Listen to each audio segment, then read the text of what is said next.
How's it going, mate? Very good. How was your trip? It was awesome. So we just arrived back in Wellington a couple of hours ago. We've been down to Christchurch for the New Zealand's first electric motorsport event. What was that like? It was great. I had John here was doing most of the driving in my car. I had a one lap for the. Yes, we quite a turnout of people, quite a turnout of EVs, and we had a bit of mixed racing with the ICE boys. And how did that go? The Porsche Ferrari, was it? Yep, most of the day it was a target car, so Tesla's not exactly a target car, but no, it didn't do too poorly. Okay. And that was on the track sprints, and they had a very, very tight track. Yeah. So of course managing a big car like the S. Oh, you did it with the S? Yeah. Yeah, he's driving my S, and then Steve had his Roadster. Tesla Roadster on the track as well. How did the Roadster do? Better than the S, but still not as Well, fast. actually, he was leading, but he Spun out.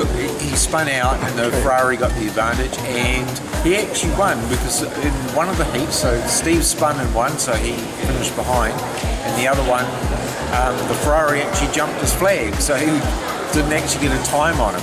Okay. But one of the things where we weren't throwing a car around in a real heavy car that's not really designed for track work, but in a straight line, the interesting thing was I went up against the same Carrera S and blitzed it. Really? Yep, and it gets Out-handled it? Pardon? Out-handled it? Why? No, out-drove it. Oh, out-drove it in a straight line. Yeah. Just Beat it twice in the quarter-mile drags, and then Yep. down. Yeah. And the V8 Falcon XR8, Yeah. beat that as well. Wow. Steve beat the Ferrari And twice. Steve beat the Ferrari twice. Drags. On the drag drags. strip. That's pretty good news, isn't That's it? good news, yeah. We're happy with that. I saw where you were parked, and it was quite funny because I walked over from work Yeah. rather than catching the bus, and I happened to notice a whole bunch of three-phase outlets sprinkled all over the place that I'd never really looked at before. Yeah, once you see a cable plugged into it and the car charging on it, then you notice it. Well, I've got photographs of them now, so I know they exist. We actually just gave the Mayor of Wellington a test drive about an hour ago. Excellent. So now she's very enthusiastic. Okay, we'll probably be interviewing her in the foreseeable future, and we'll talk about that. She said Wellington is going to be putting out the public consultation on the transport plan for the future. Okay. In the near future. So she asked if we could give some feedback on that. Yep. Try and draw on the ideas we've got from what I've learned from Norway, working in Norway the past few years. Okay. And around Europe as well. I've been involved with both that. Awesome. So I'd be happy to push that. That'd be great. And where are you from, John? Auckland. So you're down here for a bit of a holiday as well? Yeah, and Road trip. it's an enjoyable holiday, but it's more of a Not much sleep. We've been driving and charging, just to get down to e-velocity. So it took us 2 days of driving and charging. We got the car Thursday night from customs. It's just been shipped down from Norway. And then just basically got the car straight away. We charged it first, drove down to Christchurch, took 2 days of driving and charging, and then one full day of motorsport event, and then drive back up to Auckland again. So now we're For a rest. for a short rest, and then back into the Holiday mode, sort of. back into the Promotional, promote yeah. promote EVs. Okay. I think we've said a few first. We don't know, but certainly I think our trip down, Auckland to Christchurch in an EV in 31 hours. Yep. With getting charging from all enthusiasts that helped us because Awesome. the actual infrastructure's not there. The infrastructure there. Yeah, and Well, it kind of is. I've just realised that there's kind of a default infrastructure around that we don't really take much notice of. Yeah. And I think I posted there was something about schools. A lot of schools have three-phase outlets for stage work and performance stuff. And if you think about all the other people that use three-phase power, there's already pretty much an inbuilt infrastructure. It's just not public. there's a lot, and that's my trade. So okay. I'm aware of what there is. The problem is it's not in the public space. If After hours access, we often arrive like at midnight or 2 o'clock in the morning. We're sort of trying to get to most of them are premises and schools and that, they don't want people turning up there at 10 o'clock at night that are en route somewhere that want to get a quick charge up or plug their car in. So But where you park right now, that's fairly convenient, isn't yes, it? and that's something we talked about with the mayor. There was a friend who's an electrician, sort of based here in Wellington, who found that for us, and he called something. You give me another 15 minutes and I would have found it. I just realised what I needed to be looking for now. Because they're actually, those sorts of things are actually in a lot of public spaces. And I think they belong to the council. There's a website that you can use. You can publicise the fact there's a website called PlugShare, right? And then you can basically, anybody in the world can log on to this website and put in where there are places where you can charge. Okay. Right? So once you've used a place and it works, right, then you put on a link with a photo and say this is where it is. I had this experience with it. And then anybody's, like my house is listed on there, John's house is listed on there, and Steve's house on there. The garage, Steve's work, he's put a charging post outside his house, outside his office. So anybody who's got charging ability, basically, we're sharing it with each other. And is helping the EV community then grow and have more opportunities for charging. Absolutely, and I think I probably need to talk to the mayor about, switching that from one use type to a possible other use type. I personally think that we should have electrical charging capability in every council car park. Yes, and it wouldn't be that hard to do. Yeah, we don't try and roll it out in one day sort of thing. You want to try and give it some perspective. Like it's not everybody's going to switch to EVs overnight, so you want to try and build it up in line with the rate that EVs are increasing. By then, within 5 years, certainly. And maybe even within 3 years. Okay, and when are you heading off tonight? We have about 2 hours left for charging. We're going to be driving up to Palmerston North overnight. Awesome.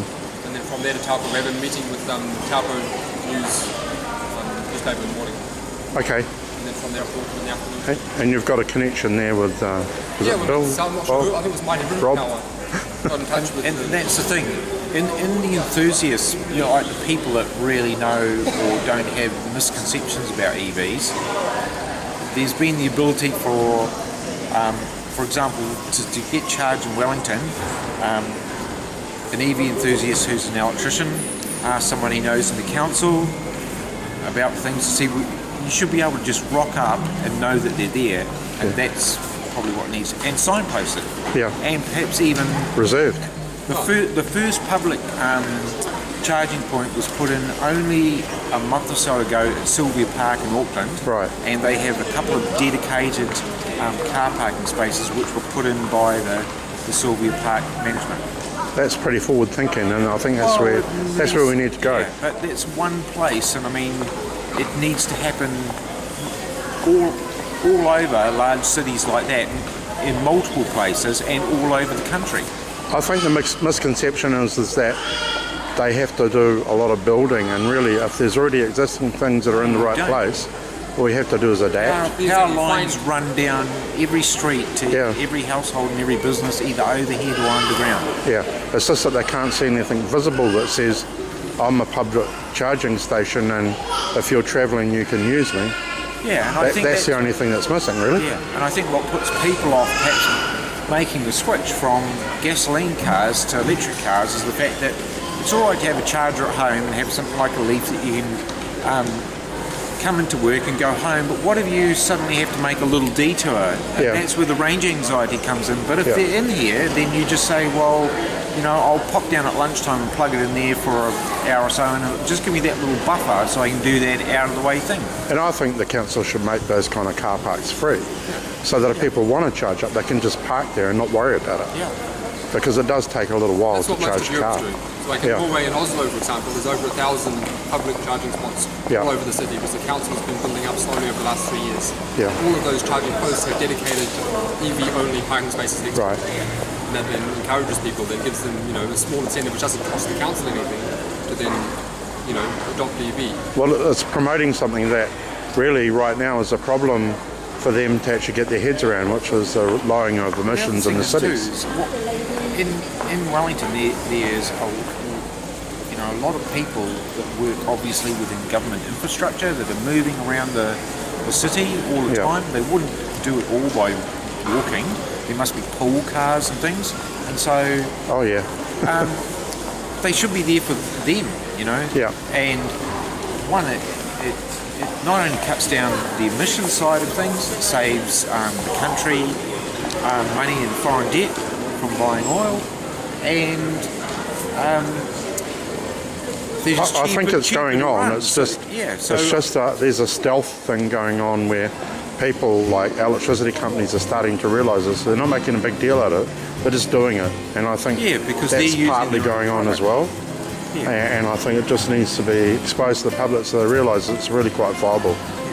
And the other side of it, I mean, they're using their own product, but for other organisations, what it does is it actually Lowers the cost. reduces the Yeah. on the ledger. So you Yeah. know, it's good all round. But at the moment, if you took a pool car and were running around the city here, Yeah. after a while, you know, you're going to get to, have I got enough to go to my next appointment or my next meeting, whatever, you know? Yeah. Or do I need to go back to our car park where I know there's Well, a really, charger what you should be doing is parking near your appointment at a and plug it allocated into something. Yeah. Yeah. car parking space where you can charge up while you're waiting. Yep. And Yeah. when you come out, it's trickles. It's ready to go. And Yeah. it doesn't give you a great amount, but it just gives you amount to keep commuting within, Yeah. within the town. Yeah. Because, I think it's something we need to get our heads around, and people will soon learn. well, it's a case of having to. Yeah. We're a little bit behind the eight ball, and what happens is things are going to cost twice as much to do when you do them in a rush. It's going to cost a lot more. It's better to get the infrastructure building out now while we have time on our hands, right? We wait Yeah. until the crisis time and prices go way up. Too late. Yeah. Too late. And Europe's doing it, China's doing it, America's doing it, all because of the car manufacturing industry is under a huge change because of the new emissions legislation. Yeah. And that's why they're adopting all these vehicles and getting things set up because they know that's what they're going to be driving in the future. And Yeah. we are left behind. Yeah, so as I explained earlier, if you look at the map down here, I bought the car in Norway just over a year ago. Yep. The grey dots on this map show you all the places this car has been. So as you see, we bought the car in Norway, did a trip down to Sweden to see some friends, my family in Denmark, and back up to Norway. Yeah. Then took the ferry down to Germany and drove around Germany and a bit of sort of Europe. And then we heard about this electric marathon that was going on from St. Petersburg in Russia down to Monaco in France. So we quickly sort of booked it up to 2 weeks away, so we quickly made our way up to the north of Germany, caught a ferry to Helsinki and down to Tallinn. And got visas into Russia. And then drove up into Russia and then just in time to start the marathon. And then drove over 12 days, 34 stages down through, up into Finland, back down through Europe to Monaco in France. Wow. And we won the race and about Yep. one year ago exactly, the Prince of Monaco was sitting here where I'm sitting in this car. I Really? was giving him a demonstration of the car and explaining what it was about, sort of thing, what Tesla was doing. Was it an electric car race? It was exactly electric marathon. It was an electric car rally, Yep. basically to help promote electric vehicles and sort of the benefits Wow. that electric vehicles give to the world. So, And you won it. and we won. This car won the electric marathon for us last year. It's incredible. So I have a big trophy, big bronze trophy of a flying electric car, basically on a sort of Well, that's at 2 degrees of separation again. Indeed. The red dots on this map, so the grey dots are places we have been, and then you can click on any of these grey dots and then it'll tell you how to navigate to it. Right. So I'm not going to try it now because it's No. showing 18,000 kilometres because Yeah, we're on the so- other side of the world. But yeah, the can't red swim. dots here show you Tesla's own proprietary supercharger network. So the first, that's how I sort of got to know Tesla, was I had responsibility for building the first 6 of these dots in Norway. Right, so I was project Oh. manager for building these, and then Are you Tesla- an electrical engineer? I'm an or electrical something? engineer, yeah. So I just happened to be working for the company in Norway that got the contract to do those. And then Wow. I had the chance to be the project manager for those first 6 jobs, built those stations, got to know Tesla quite well. And then I've been working as a commissioning engineer building out superchargers across sort of Northern Europe and the UK and Germany. Sorry, at that time, did you have a Tesla car, or were you thinking about I had it? already put down a deposit to buy one. Right, okay. They hadn't You were started- waiting for it. I was on the waiting list basically. There was at that time when I first put my deposit down, there was 13,000 people around the world were waiting in line to have a Model S. Right. So there was over a 1 year waiting list. I think waited for about just over a year. Yep. And then September last year I got this car, and I just finished the first six projects at that stage. So then we, quit my job, received the car, and then just spent 3 months driving around Europe giving free test drives. So there's been like lots of mayors over Europe have test driven, like in all these sort of cities through Germany we went through, have test driven this car. Prince of Monaco has sat in this car, and now also the Mayor of Wellington, as of today, has had a test drive in this car as well. So if we wanted to build a Tesla infrastructure in this country, they don't need to go and find someone. You could do it if you wanted to. Yeah, I mean, Tesla sort of, I'm still in contact with Tesla. I might be helping them with their infrastructure in Australia, which will be first. I mean, they've already started selling cars in Australia now. Yep. They're not coming here yet, but when they do come here, then I'm definitely going to be in contact with them about helping them, continue that work in New Zealand. Wow, we're so lucky. Yeah, we need to just convince them to come here soon. Yeah. There's not enough demand basically. Tesla won't come here until there's, more demand. I don't know how many exactly, but right now there's 2 Teslas in New Zealand. And 3 if you count the Roadster. 2 Model S's, 1 and the Roadster. There's 3 Teslas in New Zealand that we know of. There might be somebody else who's bought one and that we haven't heard about. Yep. But we need much more demand, not just for Teslas, but there has to be better sort of support for EVs in general. Okay. A lot of the countries all over Europe, they have sort of, they recognise the benefits that EVs give to society, to the environment, also to your economy. Yeah. I mean, you can cut down on your fuel imports and you can spend the money on other things like schools and roads and education and health systems. So we can go back to the charging screen if you want, and you can see how that looks over here. Yeah, let's have a look at the charging. How's it going? So you can see we're charging at 3-phase, 26 amps out of a maximum possible 32. I'm getting pretty close to full now. So we've been sitting here about 4 hours. So And I guess when it gets closer to full, it sort of slows down a little. if you're supercharging, it will slow down, but this is already quite slow. Like when it's supercharging, you get up to sort of 180 or 200 amps. Right now it's only doing 26 3-phase, so it's quite a bit lower power. This number here tells you how many kilometers you're adding onto the battery per hour. So for every hour of charging, we're adding on 84 kilometers. Without giving away any secrets, what makes a supercharger a supercharger? Just the rate at which you add kilometers to the battery, right? So the battery now has 344. Yeah. If you plug in at home into a regular 10 amp socket, you get 10 kilometers per hour is what you add to the battery. The supercharger adds 600 kilometers per hour. So it's 60 times faster than plugging into the wall socket at home. How many amps does the supercharger push?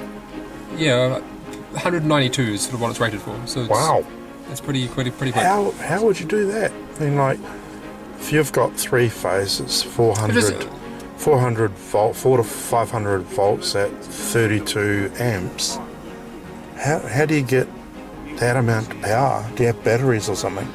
No, you just have to have a big transformer. I mean, lots of factories pull more than that power. I mean, I see. It's not possible. There's no limit on how much. Well, there is a limit, of course, but you can just get a bigger transformer. You can get big transformers that supply heaps of power. Industrial transformers. Yeah. So that is part of the solution that they have.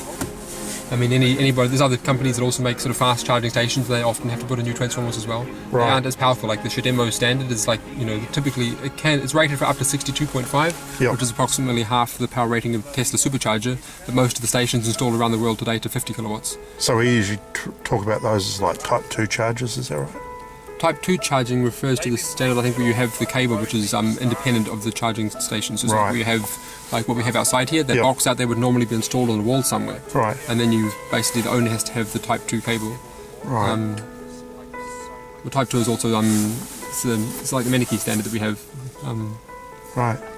So if I had a place several ways along the state highway, for instance, where I have influence, how hard would it be to put some kind of charging infrastructure in there? Yeah, well, John and I and Steve, who's going to be arriving here shortly, as soon as that ferry sort of docks and he drives around, and a couple of others in Auckland, we're in the process of setting up a charity which is trying to help promote that exact thing. We're going to look at how we can find partners who want to install, and we've got we're going to try and provide the equipment at low cost. Yeah. And then help them also with installation of superchargers not superchargers, just like standard charging infrastructure throughout New Zealand. Yeah. So that's one of the things we want to do to try and help increase the adoption rate.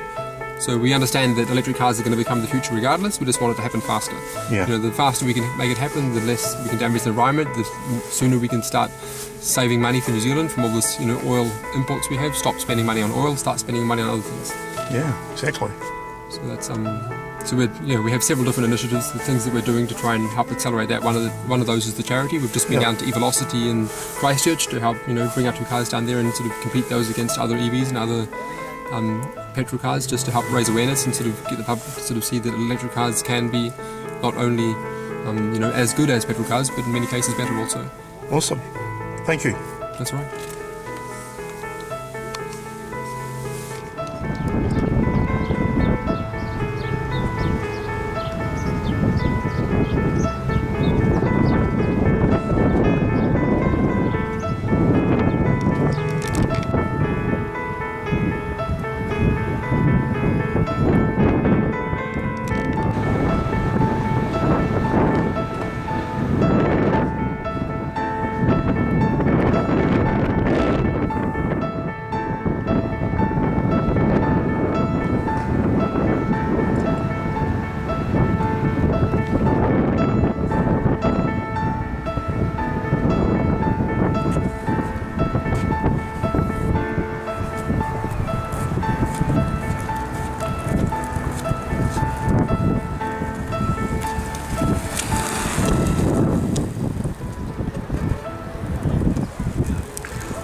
Long time no see.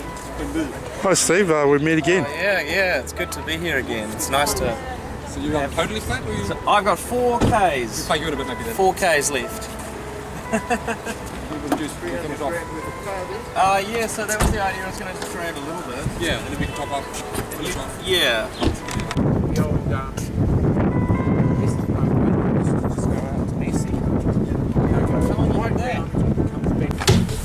little bit.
Love it when you open the box.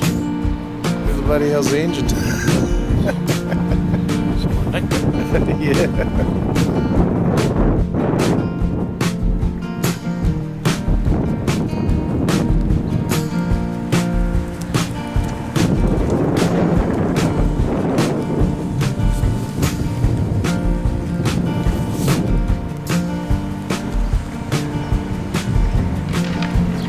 Bit too new for old Steve to give us a ride, eh?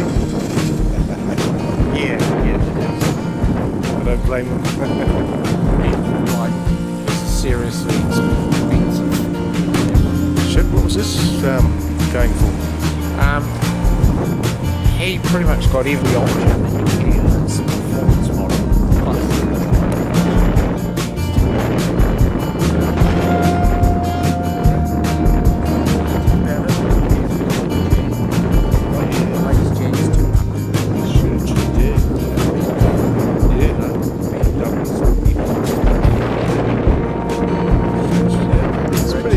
about an inch. It's good value. Consider, like yesterday, against a Ferrari on a drag strip, that beat it hands down. It's good. Ferrari costs 400, 600. Yeah, about that. $500,000. And when you put your foot down on a Ferrari, how much does it cost? Well, That's the other thing. Exactly. And yet that costs $20 for 400k motorway driving. Shit.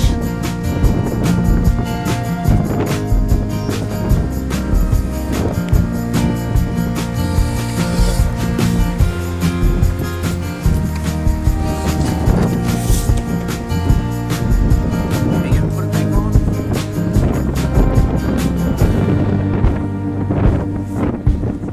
Can you hit the port? Did you like that there, Thomas? Loved it. So you a converted fan, or you've always... Already was. Yeah. I'm gonna sit. Anyway, boys,